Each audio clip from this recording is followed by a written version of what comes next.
I know what's going on around me. George Trask is plugged in and fired up. My neighbor, they can hardly pay their taxes. I mean, it's ridiculous. He doesn't want to see any tax dollars go toward this. A 52,000 square foot structure built to hold what's described as a private collection of more than 200 antique cars. It's part of PEP Classic Cars on Griffin Street in Gardiner, and as the sign says, open by appointment only. The company and collection are owned by Peter Prescott, chairman of the board for Everett J. Prescott Inc., or EJP, a prominent business founded in the city of Gardiner 70 years ago. Oh, it's very impressive. It's absolutely very impressive and very expensive. PEP Classic Cars is asking the city for a tax break on its investment, estimated at $8 million.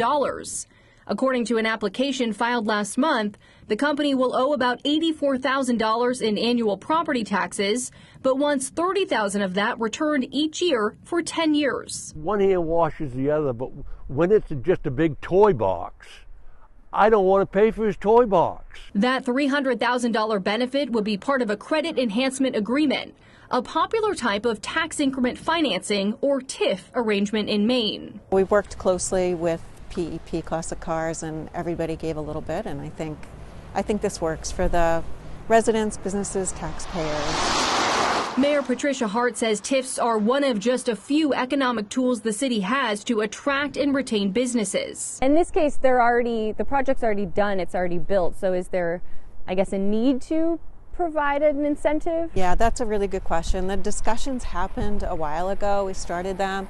We had some change in staff. Some of the paperwork didn't get filed, but they had come to us early on when we started the discussion. According to the application, this new facility keeps PEP Classic Cars and its employees in Gardiner, frees up other commercial space, and allows them to, quote, not seek a nonprofit status, which would potentially result in a $0 tax increase to the city. An estimate shows the company would pay $2.2 million in taxes over the next 30 years. And the mayor points out that new revenue isn't counted in the town's total valuation during the TIF period, allowing more money to flow from the state.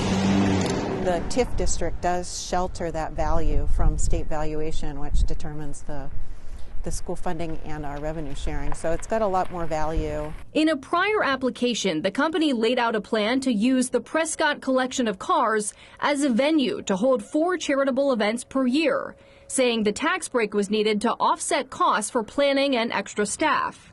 It would have refunded more money, 50% of property taxes to the company each year. It's a little scant on detail. But in December, councilors sent it back to the Economic Development Committee for review. I, too, have a lot of questions about the viability of this. This latest version makes no mention of charity events, so it's unclear if that's still part of the plan or if the public will have additional access. My name is Peter Prescott. Peter Prescott has done interviews with local and national media about his massive collection.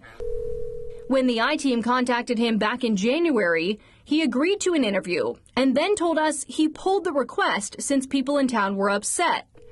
We followed up about the resubmitted proposal and left multiple messages but never heard back. Peter Prescott's been good to the city, I'll give him that, but the city's been very good to Peter Prescott. Trask says he's not the only taxpayer upset, but so far the only one willing to speak out. I mean, if you can afford to build a place to keep your antique car collection, you can afford to pay the taxes on it. Period.